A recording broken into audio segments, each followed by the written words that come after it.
Hello friends, welcome to APCC competition centre. Friends, Bihar शिक्षक भर्ती 2023 के लिए प्लेटफॉर्म की जो एक नई पुस्तक आई है उस जो पूरी तरह से न्यू सिलेबस पे आधारित है उसको हम लोग डिस्कस कर रहे हैं। तो फ्रेंड्स, आइए हम लोग सेट नंबर 7 को डिस्कस करेंगे आज। तो आइए हम लोग शुरू करते हैं। फ्रेंड्स, जैसा कि आप देख पा रहे होंगे, ये हमारा सेट नंबर 7 है। सेट नंबर 7, इसके पहले हम लोग 1 से लेकर के 6 तक के सेट को हम लोग डिस्कस कर चुके हैं।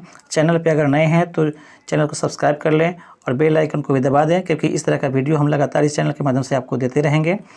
उसके बाद अगर आप नए हैं तो 1 से हमारे वीडियो सेक्शन में जाकर के 1 से लेकर के आप 6 तक के सेट को लगा सकते हैं। फ्रेंड्स, यहाँ पे आप देख पा रहे होंगे कि यहाँ पे सेट नंबर 7 में 1 से लेकर के और 50 तक के जो क्वेश्चन दिए गए हैं, 1 से लेकर के 50 तक, वह क्वेश्चन आपको मैथ और रीजनिंग से दिए गए हैं। और 51 से लेकर के 150 तक के क्वेश्चन आपको जीके जीएस को। तो हम यहाँ पे 1 से 50 तक के क्वेश्चन को स्किप करेंगे और इसका आपको टेलीग्राम के चैनल पे इसका सलूशन दे दिया जाएगा। फिलहाल हम लोग शुरू करने जा रहे हैं। आपको 51 नंबर क्वेश्चन जो दिए गए हैं वहाँ से हम लोग शुरू करेंगे। वहाँ से हमें इसको यहाँ से फ्रेंड्स आ रहा है, यहाँ से हम लोग शुरू करने जा रहे हैं।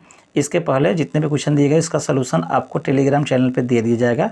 फ्रेंड्स, आइए हम लोग शुरू करते हैं। फर्स्ट क्वेश्चन है आपका, निम्न में से किन पौधों की जड़ों में नाइट्रोजन जोड़ने वाले बैक्टीरिया की ग्रंथियां नहीं होती है। यहाँ पे पूछा जा रहा है किस पौधे में नाइट्रोजन जोड़ने वाली बैक्टीरिया नहीं मिलती है, वो बताना है आपको। तो इसका राइट आंसर हो जाएगा आपको ऑप्शन नंबर सी, तुलसी के पौधे में आपको राइजोबियम वाले बैक्टीरिया नहीं होती हैं। ये फ्रेंड्स ध्यान, नाइट्रोजन जोड़ने वाले बैक्टीरिया नहीं होती हैं राइजोबियम, बाकी सब में होते हैं।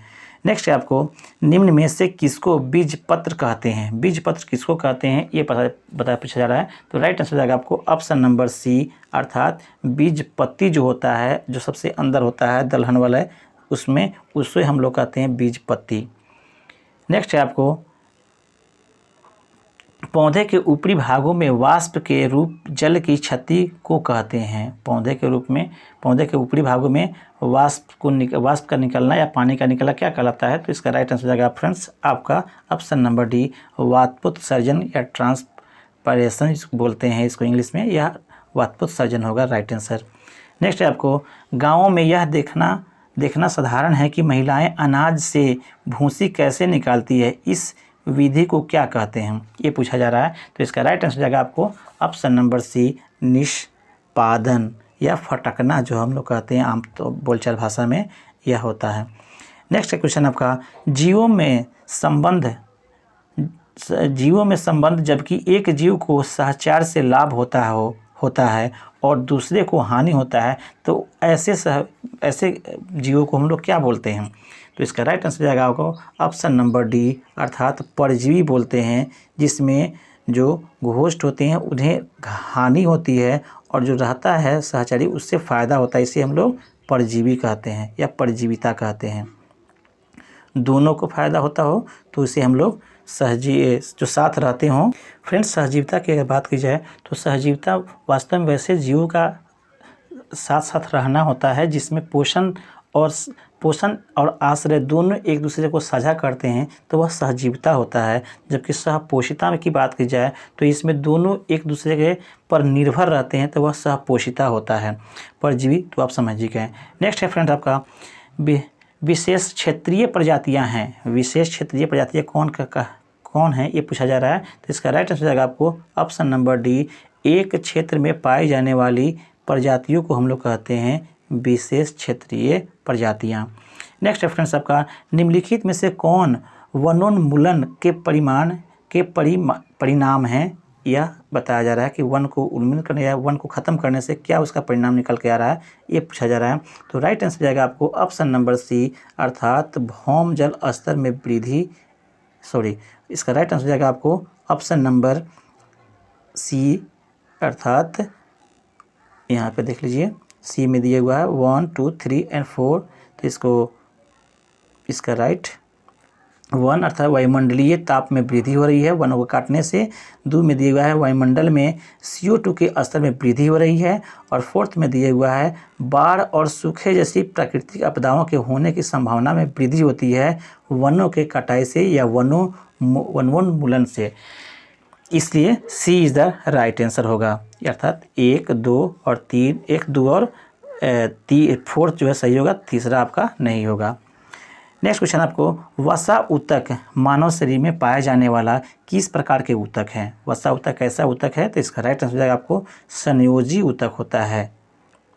नेक्स्ट क्वेश्चन है फ्रेंड्स आपका, निम्नलिखित में से कौन सा युग्म ऊर्जा की इकाई दर्शाता है? ऊर्जा का इकाई क्या होता है ये पूछा जा रहा है। तो राइट आंसर हो जाएगा इसका ऑप्शन नंबर डी, कैलोरी और जूल जो होते हैं वह आपको ऊर्जा का इकाई को दर्शाते हैं। नेक्स्ट है आपको, निम्नलिखित में से कौन सा एक विषाणु जनित रोग का उदाहरण नहीं है? अर्थात कि जो दिए गए ऑप्शन में विषाणु से कौन नहीं होता है ये पूछा जा रहा है। इसका राइट आंसर हो जाएगा आपको ऑप्शन नंबर डी, प्लेग जो होता है वह विषाणु से नहीं होता है। बाकी जो 3 दिए गए हैं, रोजियोला या एड्स या इबोला, यह सभी जो है वह आपको विषाणु से होने वाला रोग है। जबकि प्लेग की बात की जाए तो प्लेग जो है आपको विषाणु से नहीं जीवाणु से होने वाला रोग है। नेक्स्ट है फ्रेंड्स आपका, निम्नलिखित में से किस कीट में लूसीफेरिन नामक वर्णक पाए जाते हैं? लूसीफेरिन नामक वर्णक किस में मिलता है ये बताना है। इसका राइट आंसर हो जाएगा आपको ऑप्शन नंबर सी, अर्थात जुगनू में लूसीफेरिन नामक वर्णक पाए जाते हैं। नेक्स्ट फ्रेंड्स, नेक्स्ट क्वेश्चन है आपका, मानव शरीर की त्वचा की बाह्य परत के लिए निम्नलिखित में से किस शब्द का उपयोग किया जाता है ये बताना है आपको। राइट आंसर हो जाएगा आपको ऑप्शन नंबर सी, अर्थात एपिडर्मिस में जो होता है मानव शरीर के त्वचा के बाह्य परत में आपको इसका उपयोग किया जाता है, एपिडर्मिस शब्द का बाह्य त्वचा के परत के लिए। नेक्स्ट है आपको, उत्प्रेरक वे पदार्थ हैं, वे जो उत्प्रेरक किसी चीज़ अभिक्रिया को कराने वाला, तो कौन सा होगा ये ऑप्शन बताना है आपको। तो इसका राइट आंसर हो जाएगा आपको ऑप्शन नंबर बी, अभिक्रियाओं को तीव्र कर देते हैं उत्प्रेरक, कैटालिस्ट जिसको हम लोग बोलते हैं वह उत्प्रेरक होता है, ये पूछा जा रहा है। यह उत्प्रेरक कैसा पदार्थ है? तो अभिक्रिया को तेज कर देने वाले पदार्थ होते हैं। नेक्स्ट है आपको, निम्नलिखित में से कौन सा मोती का प्राथमिक घटक है?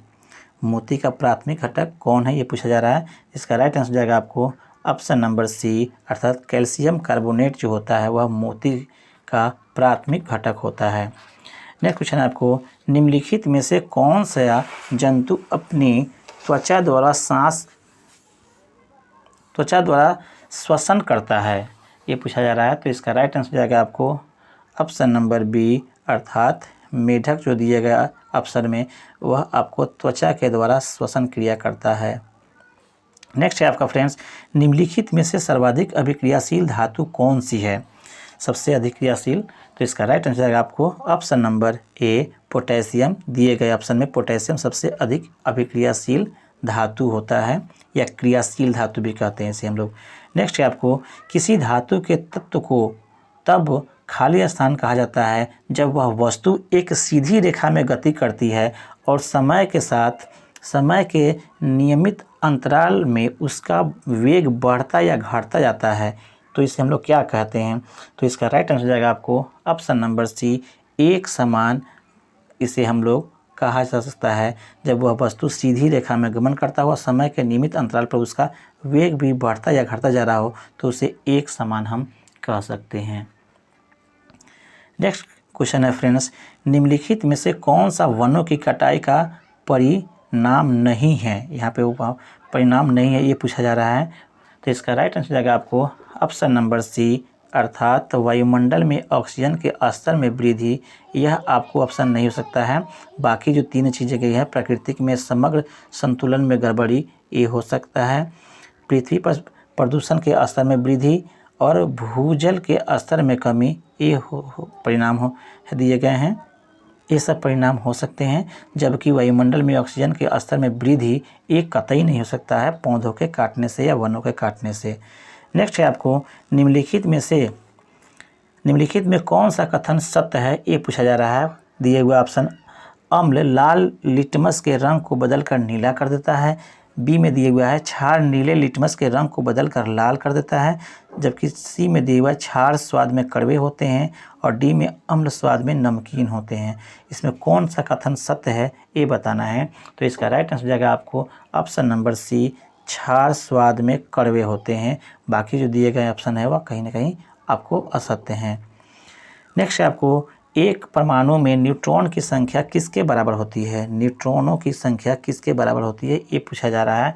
तो इसका राइट आंसर जाएगा आपको ऑप्शन नंबर बी, अर्थात द्रव्यमान संख्या परमाणुओं की संख्या। इसके द्रव्यमान संख्या में से अगर परमाणुओं की संख्या घटा दी जाए तो वह उसके बराबर अर्थात न्यूट्रॉन के वह बराबर हो जाएगा, क्योंकि द्रव्यमान संख्या जो होता है वह परमाणुओं की संख्या और न्यूट्रॉनों की संख्या के योग के बराबर होता है। अगर योग में से अर्थात परमाणु द्रव्यमान की संख्या में से परमाणु संख्या घटा दे तो हमें न्यूट्रॉन मिल जाएगा। नेक्स्ट है फ्रेंड्स आपका क्वेश्चन,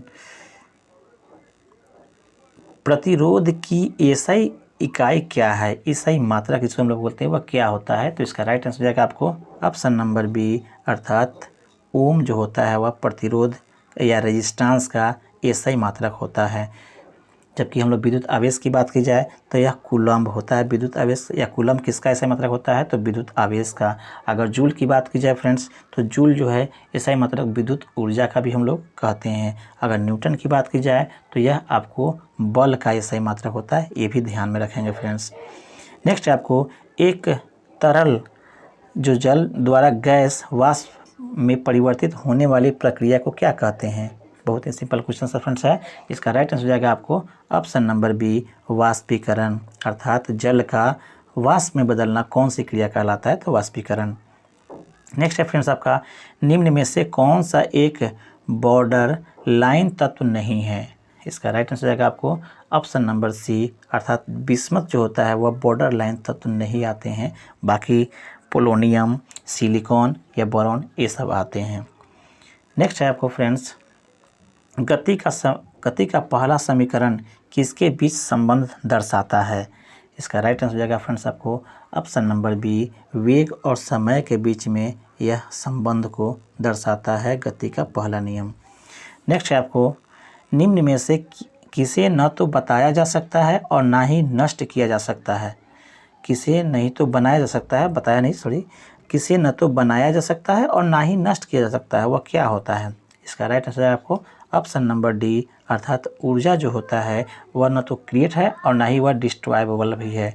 उसे ख़त्म भी नहीं कर सकते हैं और ना ही यह सिर्फ एक सिस्टम से दूसरे सिस्टम में सिर्फ ट्रांसफ़र होता है, ये ध्यान में रखेंगे फ्रेंड्स।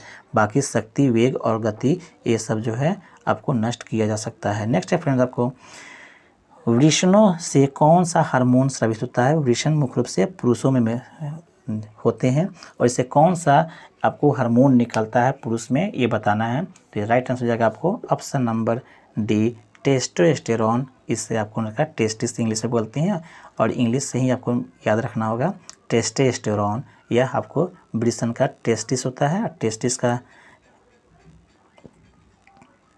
टेस्टिस का जो है निकलने वाला हार्मोन इसमें से होता है टेस्टोस्टेरोन, इसलिए D is the right answer. Next है फ्रेंड्स आपका मानव प्रजनन प्रणाली का कौन सा हिस्सा माँ के रक्त से भ्रूण को पोषण प्रदान करने में मदद करता है।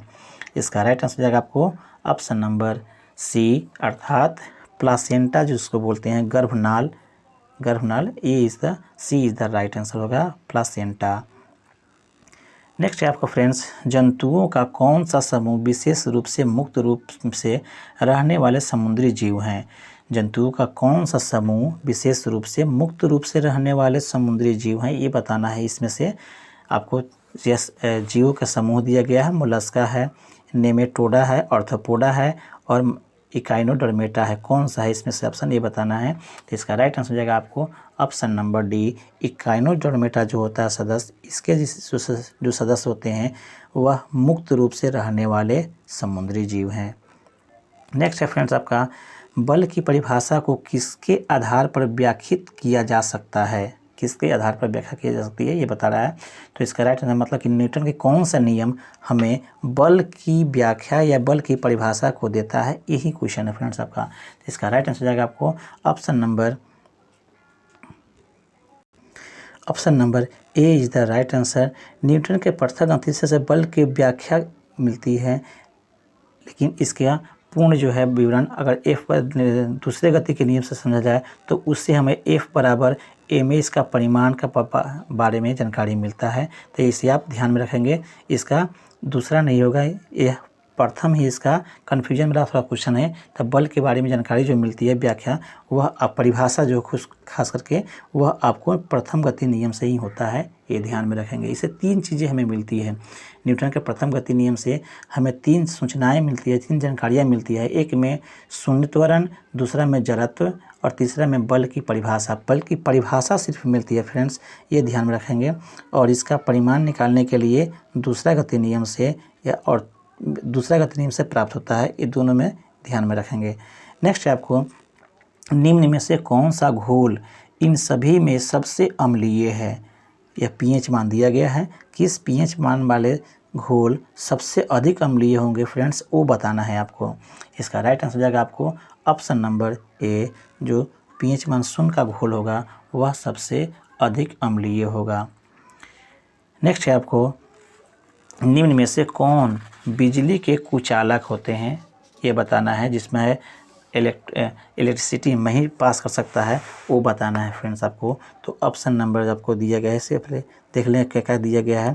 तो माइका और क्वार्टाज दिया हुआ है, धातु के रबर दिए हुआ है, धातु और रबर दिए हुआ है, और धातु और माइका दिए हुआ है। तो इसका राइट आंसर हो जाएगा फ्रेंड्स आपका ऑप्शन नंबर केवल आपको डी होना चाहिए। केवल माइका और क्वार्टज जो होता है वहीं आपको कुचालक होते हैं। धातु और रबर, इसमें धातु आपको सुचालक है, और धातु और माइका में तो धातु शब्द इसमें भी आ रहा है, धातु इसमें भी आ रहा है, इसलिए ए इज़ द राइट आंसर, अर्थात ऑप्शन नंबर डी जो है इसका सबसे सटीक आंसर होगा।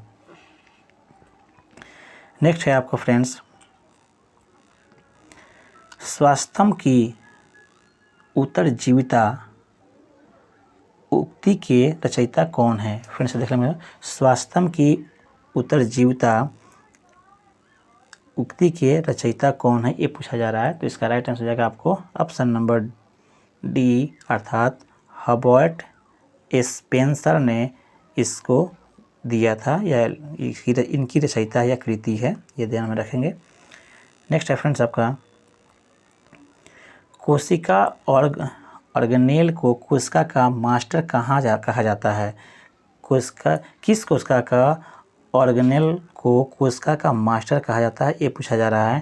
तो इसका राइट आंसर हो जाएगा आपको ऑप्शन नंबर डी, नाभिक जो होते हैं उसको हम लोग कोशिका ऑर्गेनेल का कोशिका का मास्टर कहा जाता है, क्योंकि इस नाभिक के द्वारा ही पूरे कोशिकाओं का कंट्रोल होता है।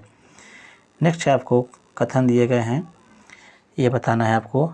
एक कथन है आपको, एक आवर्त में बाएं से दाएं चलते समय तत्वों की रासायनिक प्रतिक्रिया पहले घट जाती है और फिर बढ़ती है। आवर्त में बाएं से दाएं चलने पर तत्वों की रासायनिक प्रतिक्रिया घट जाती है और फिर बढ़ जाती है।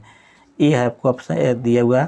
अब बी दिया हुआ है, आवर्त तालिका के समूह में नीचे से नीचे जाने पर गैर धातु की रासायनिक प्रतिक्रिया बढ़ जाती है। कौन सा कथन सत्य है, यह पीरियोडिक टेबल के बारे में पूछा जा रहा है, उससे क्वेश्चन है आपको। तो इसका राइट आंसर हो जाएगा आपको फ्रेंड्स ऑप्शन नंबर ए, अर्थात कथन ए सही है, लेकिन बी जो है कथन क्या है, गलत है। अर्थात एक आवर्त में बाएं से दाएं चलने पर तत्वों की रासायनिक प्रतिक्रिया घट जाती है और फिर बढ़ जाती है, जबकि आवर्त तालिका में समूह में नीचे से नीचे जाने पर धातु की रासायनिक प्रतिक्रिया बढ़ जाती है, यह आपको गलत है।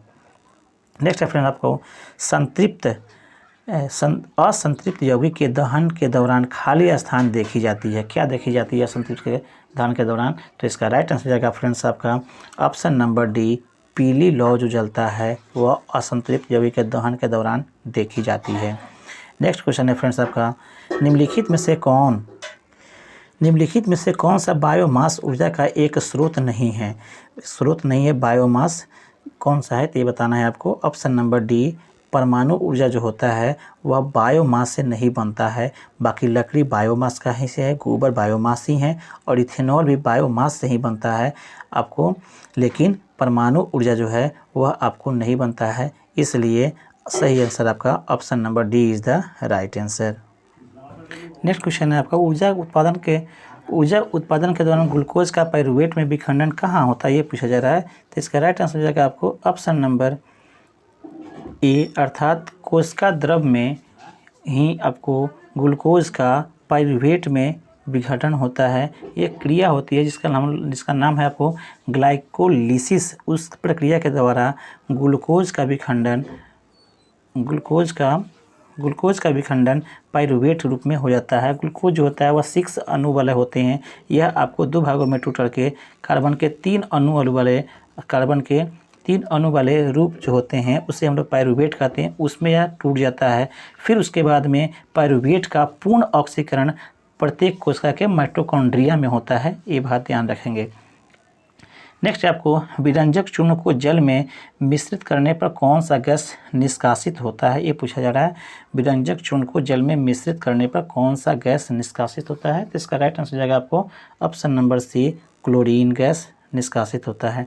नेक्स्ट है आपको पीतल निम्न में से किससे बनी एक मिश्र धातु है, इसका राइट आंसर जाएगा आपका ऑप्शन नंबर बी, अर्थात तांबा और जस्ता का यह मिश्रण होता है पीतल। नेक्स्ट है आपको स्थितिज ऊर्जा और गतिज ऊर्जा के योग को किस नाम से जाना जाता है, इसका राइट आंसर जाएगा आपको ऑप्शन नंबर डी, अर्थात यांत्रिक ऊर्जा बोलते हैं इसे, जिसमें स्थितिज ऊर्जा और गतिज ऊर्जा दोनों शामिल होते हैं। नेक्स्ट है आपको विश्व बौद्धिक संपदा दिवस कब मनाया जाता है, इसका राइट आंसर जाएगा आपको ऑप्शन नंबर सी, अर्थात 26 अप्रैल को विश्व बौद्धिक संपदा दिवस मनाया जाता है। नेक्स्ट है आपको सर्वोच्च न्यायालय के मुख्य न्यायाधीश संघ लोक सेवा आयोग के अध्यक्ष, मुख्य निर्वाचन आयुक्त और एवं भारत के यांत्रिक और महालेखा परीक्षक पदों के वरीयता क्रम में सबसे उच्च क्रम कौन है, दिए गए आपको ऑप्शन में दिए गए आपको नामों में सबसे ऊपर के कौन आते हैं वरीयता क्रम में, उसे बताना है। तो इसका राइट आंसर जाएगा आपको ऑप्शन नंबर ए, अर्थात सर्वोच्च न्यायालय के जो मुख्य न्यायाधीश हैं इन सभी जितने भी दिए गए हैं उसमें सबसे अधिक वरीय पदाधिकारी के रूप में होते हैं, ये ध्यान में रखेंगे। नेक्स्ट है आपका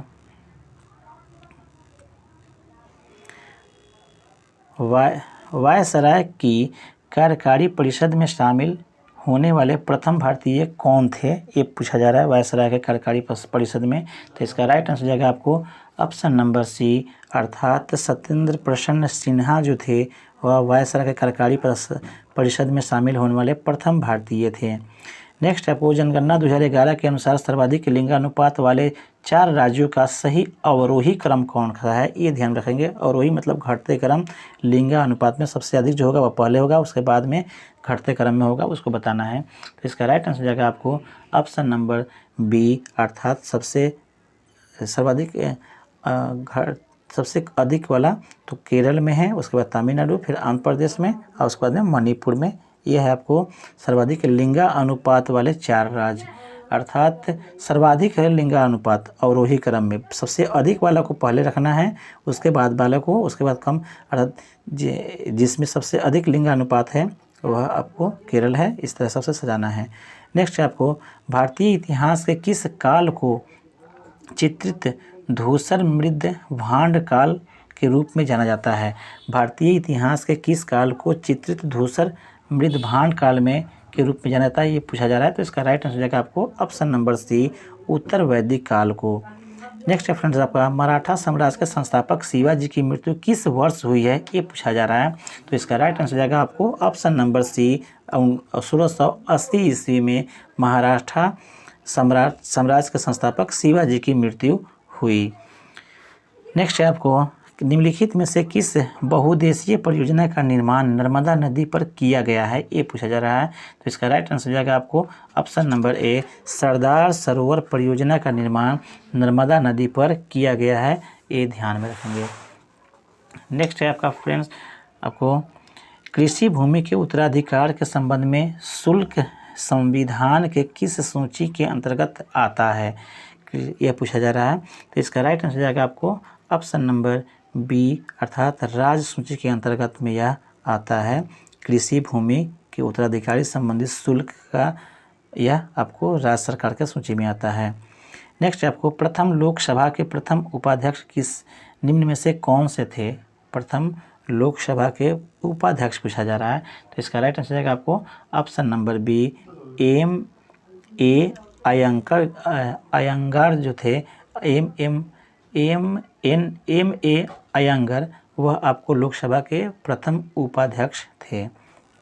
अकबर के 9 रत्नों में किसके निर्देशन में महाभारत का अनुवाद फारसी में किया गया, ये पूछा जा रहा है। तो इसका राइट आंसर जाएगा आपको ऑप्शन नंबर डी, फैजी के निर्देशन में महाभारत का अनुवाद फारसी में किया गया।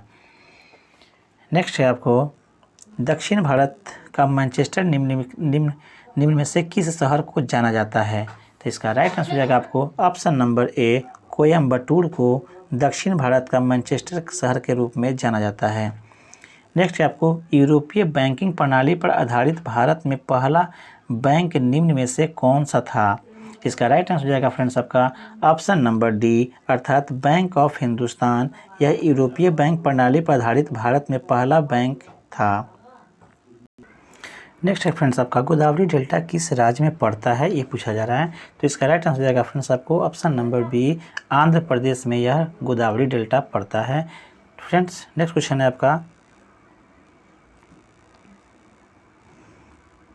ब्रह्मपुत्र नदी का उद्गम कहाँ से हुआ है, ये पूछा जा रहा है। ब्रह्मपुत्र नदी कहाँ से निकलता है, ये पूछा जा रहा है। तो इसका राइट आंसर जाएगा friends option number A, Tibet के मानसरोवर झील के निकट में कैलाश श्रेणी के चेमायुंगडुंग हिमनद से यह निकलता है, जो आपको तिब्बत अर्थात चाइना के में मिलता है, वहाँ से यह निकलने वाला नदी है ब्रह्मपुत्र का। नेक्स्ट है फ्रेंड्स आपका, मुक्ति भोग विषय विधि और मंडल खाली स्थान थे, क्या थे, ये पूछा जा रहा है। मुक्ति भोग विषय विधि मंडल, ये सब क्या थे, ये पूछा जा रहा है। तो इसका राइट आंसर जाएगा फ्रेंड्स आपको ऑप्शन नंबर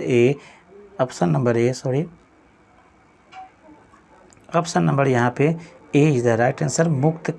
गुप्त काल के किए गए प्रशासनिक विभाजन को हम लोग मुक्ति भोग और विषय विधि मंडल आदि कहते थे। नेक्स्ट है आपको, दादा भाई नौरोजी किस वर्ष यूनाइटेड किंगडम में हाउस ऑफ कॉमन्स के पहले भारतीय सदस्य बने थे, ये पूछा जा रहा है। तो राइट आंसर जाएगा आपको ऑप्शन नंबर ए, 1882 ईस्वी में दादा भाई नौरोजी यूनाइटेड किंगडम के हाउस ऑफ कॉमन्स के पहले भारतीय सदस्य चुने गए थे। नेक्स्ट है आपको, इनमें से किस समिति का गठन बैंकिंग क्षेत्र में सुधार हेतु किया गया था। इसका राइट आंसर जाएगा आपको ऑप्शन नंबर सी, नरसिम्हन समिति का गठन बैंकिंग क्षेत्र में सुधार हेतु किया गया था। नेक्स्ट है आपको, प्रार्थना समाज की स्थापना किसने की थी। इसका राइट आंसर जाएगा आपको ऑप्शन नंबर डी, अर्थात आत्माराम पांडुरंग ने आपको प्रार्थना समाज की स्थापना की थी। अगर इसकी स्थापना का काल पूछा जाए तो 1867, ये भी फ्रेंड्स याद रखेंगे, 1867 ईस्वी में इन्होंने मुंबई में केशवनाथ चंद्र सेन की प्रेरणा से इन्होंने प्रार्थना समाज की स्थापना की थी।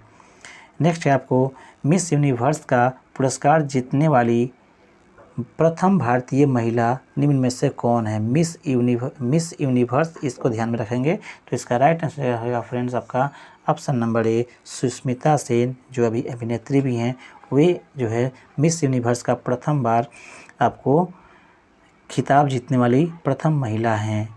यह हुआ था आपको 1994 में, ये भी ध्यान रखेंगे।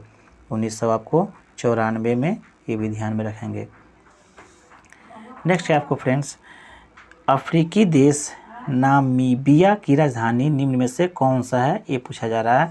तो इसका राइट आंसर जाएगा फ्रेंड्स ऑप्शन नंबर आपका ए, अर्थात विंड हॉक जो है अफ्रीका के नामीबिया की राजधानी है।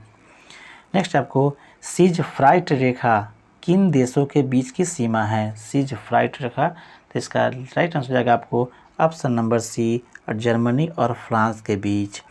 नेक्स्ट है आपका, दिल्ली सल्तनत के किस शासक ने सर्वप्रथम दिल्ली को राजधानी बनाया था। तो इसका राइट आंसर जाएगा आपको ऑप्शन नंबर बी, अर्थात इल्तुतमिश ने। नेक्स्ट है आपको, आईडीबीआई भारतीय औद्योगिक विकास बैंक की स्थापना कब हुई थी, ये पूछा जा रहा है। तो इसका राइट आंसर जाएगा आपको ऑप्शन नंबर बी, 1964 में। नेक्स्ट आपको राष्ट्रीय विकास परिषद का गठन कब किया गया था, तो इसका राइट आंसर जाएगा आपको ऑप्शन नंबर सी 1952 में। नेक्स्ट है आपका फ्रेंड्स, माहलवाड़ी भू राजस्व व्यवस्था में राजस्व निर्धारण की इकाई क्या थी, इकाई निम्न में से किसे माना गया था, ये बताना है माहलवाड़ी वाला में। तो इसका राइट आंसर जाएगा आपको ऑप्शन नंबर बी, गांव एक इकाई के रूप में निर्धारित किया गया था। नेक्स्ट है फ्रेंड्स आपका WTO का मुख्यालय कहाँ है, ये पूछा जा रहा है WTO का मुख्यालय। तो इसका राइट आंसर जाएगा फ्रेंड्स आपको ऑप्शन नंबर डी अर्थात जेनेवा में। नेक्स्ट है आपको माई प्रेसिडेंशियल ईयर्स पुस्तक के लेखक कौन हैं, ये पूछा जा रहा है। तो राइट आंसर जाएगा इसका ऑप्शन नंबर सी अर्थात आर वेंकट रमन। नेक्स्ट है आपको जूट के उत्पादन में बिहार का कौन सा जिला अग्रणी है, इसका राइट आंसर जाएगा आपको ऑप्शन नंबर बी अर्थात पूर्णिया जिला जो है वह जूट में सबसे अधिक है बिहार का। नेक्स्ट आपको 2011 की जनगणना की रिपोर्ट के अनुसार किस राज्य में साक्षरता की दर सबसे कम है, इसका राइट आंसर जाएगा आपको ऑप्शन नंबर सी बिहार का। नेक्स्ट आपको बिहार में किस स्थान पर भारतीय राष्ट्रीय कांग्रेस का 1922 का अधिवेशन हुआ था, इसका राइट आंसर जाएगा आपको ऑप्शन नंबर सी अर्थात गया में। नेक्स्ट है आपको राजकुमार शुक्ल किस गांव के निवासी थे, इसका राइट आंसर जाएगा आपको ऑप्शन नंबर ए मुरली भरहरवा के निवासी थे राजकुमार शुक्ल, जो गांधी जी को चंपारण आने के लिए आग्रह किए थे। नेक्स्ट है आपको महमूद गजनवी के साथ भारत आने वाला प्रसिद्ध इतिहासकार कौन था, इसका राइट आंसर जाएगा आपको option number B Alberuni. Next है आपको INA बचाव समिति में शामिल अग्रणी वकील कौन थे, इसका राइट आंसर जाएगा आपको ऑप्शन नंबर सी अर्थात भूला भाई देसाई, तेज बहादुर सप्रू और पंडित नेहरू जो थे वह INA बचाव समिति में शामिल अग्रणी वकील थे। नेक्स्ट है आपको ब्रिटिश सरकार ने पहली बार यह घोषणा किया कि उनकी मंशा भारत में धीरे धीरे एक उत्तरदायी सरकार बनाने की है, यह कब उसने यह मंशा को जारी किया घोषणा किया था यह बता, इसका राइट आंसर जाएगा आपको ऑप्शन नंबर सी अगस्त 1917 की घोषणा में यह पहली बार यह घोषणा किया था कि यह मंशा जाहिर किया था कि हम धीरे धीरे सरकार को उत्तरदायी सरकार को बनाने में मदद कर रहे हैं। इसना 1917 ईस्वी में की घोषणा में। मानसरोवर झील कहाँ स्थित है, ये पूछा जा रहा है। तो इसका राइट आंसर जाएगा आपको option number C Tibet. Next question है फ्रेंड्स आपका विश्व में सबसे बड़ा गरान वन या जिसको हम लोग मैंग्रोव वन फॉरेस्ट के नाम से जानते हैं वह कौन सा है, इसका राइट आंसर जाएगा आपको ऑप्शन नंबर सी सुंदरवन की जो डेल्टा है वह सबसे बड़ा मैंग्रोव वन के नाम से जाना जाता है। नेक्स्ट आपको निम्नलिखित में से कौन सा राज्य है जिसकी अंतर्राष्ट्रीय सीमाएं 3 देशों से मिलती है, 3 देशों से मिलने वाले राज्य का नाम बताना है। तो इसका राइट आंसर जाएगा आपको ऑप्शन नंबर डी उपरोक्त में से सभी जो राज्य हैं, चाहे वो अरुणाचल प्रदेश हो, सिक्किम हो या पश्चिम बंगाल हो, ये तीनों जो है अंतर्राष्ट्रीय सीमाओं से 3 देशों से मिलने वाला यह राज्य है। नेक्स्ट है फ्रेंड्स आपका संसदीय प्रकार की सरकार की एक प्रमुख विशेषता है, कौन सी प्रमुख विशेषता है ये पूछा जा रहा है। तो इसका राइट आंसर जाएगा फ्रेंड्स आपका ऑप्शन नंबर डी अर्थात संसद के प्रति मंत्रिपरिषद का सामूहिक उत्तरदायित्व, यह आपको संसदीय प्रणाली का प्रमुख विशेषता है। नेक्स्ट है फ्रेंड्स आपका मोहम्मद गोरी ने जयचंद्र को किस युद्ध में पराजित किया था। तो इसका राइट आंसर जाएगा आपको ऑप्शन नंबर सी अर्थात चंदावर के युद्ध में 1194 ईस्वी में। शिवाजी की राजधानी कौन सी थी, ये पूछा जा रहा है। तो इसका राइट आंसर जाएगा फ्रेंड्स आपका option number A Raigarh. Next है आपको विश्व स्वास्थ्य संगठन का मुख्यालय निम्न में से किस देश में स्थित है। तो इसका राइट आंसर जाएगा फ्रेंड्स आपका ऑप्शन नंबर बी अर्थात स्विट्जरलैंड। नेक्स्ट है फ्रेंड्स आपका ग्राम सभा के संदर्भ में निम्नलिखित में से कौन सा कथन असत्य है, ये पूछा जा रहा है असत्य वाला। तो इसका राइट आंसर जाएगा फ्रेंड्स ऑप्शन नंबर आपका डी अर्थात ऑप्शन नंबर डी अर्थात सभी कथन सत्य हैं, असत्य इसमें कोई नहीं है, इसलिए राय सभी आपको सत्य के हैं। इसे देख लेंगे फ्रेंड्स आपको।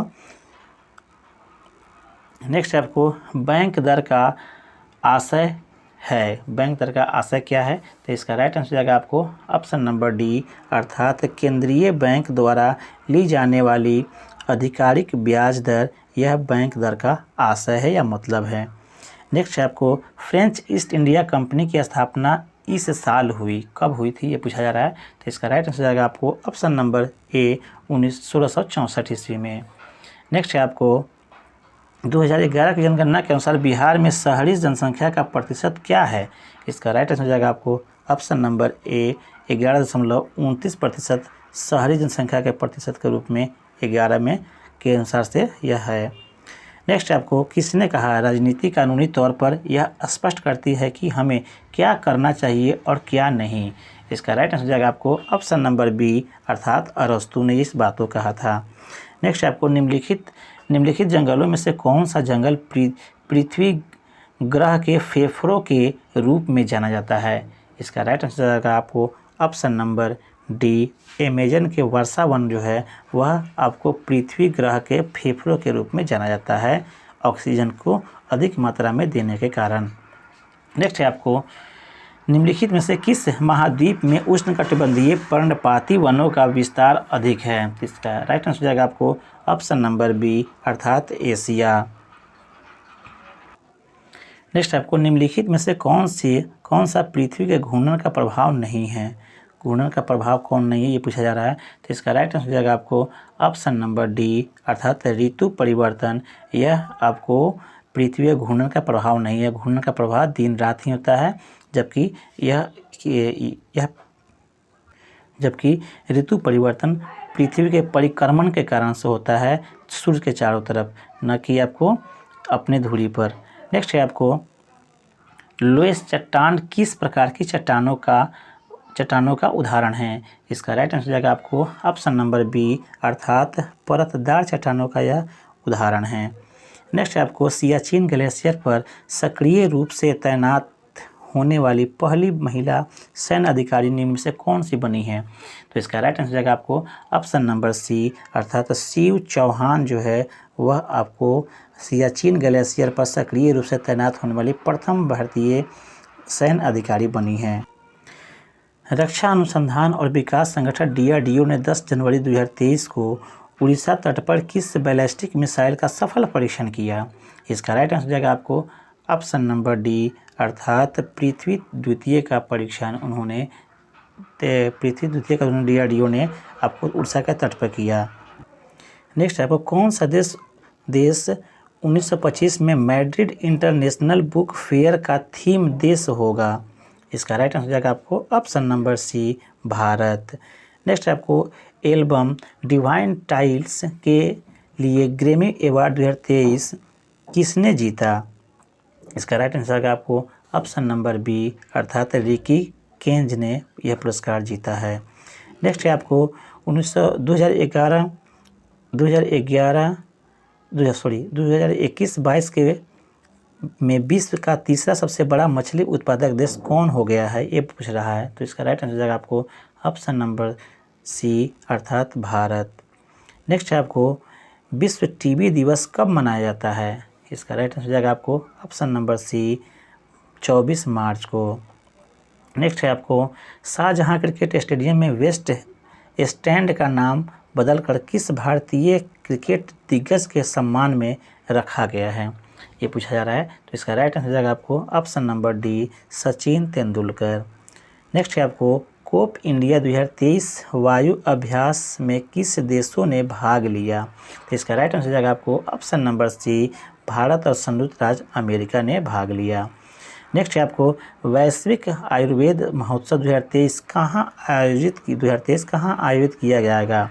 तो इसका राइट आंसर जाएगा आपको ऑप्शन नंबर डी तिरुवनंतपुरम में।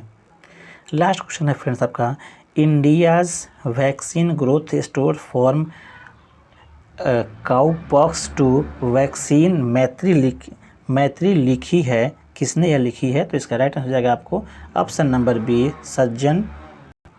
सज्जन सिंह यादव ने इस पुस्तक को लिखी है। इस तरह से फ्रेंड्स आपका ये भी सेट कंप्लीट होता है। अगर चैनल फ्रेंड्स अगर नए हैं तो चैनल को सब्सक्राइब कर ले और कम से कम एक ग्रुप में इस वीडियो को आप शेयर कर दे ताकि उन दोस्तों को भी इसका लाभ मिल सके। धन्यवाद फ्रेंड्स।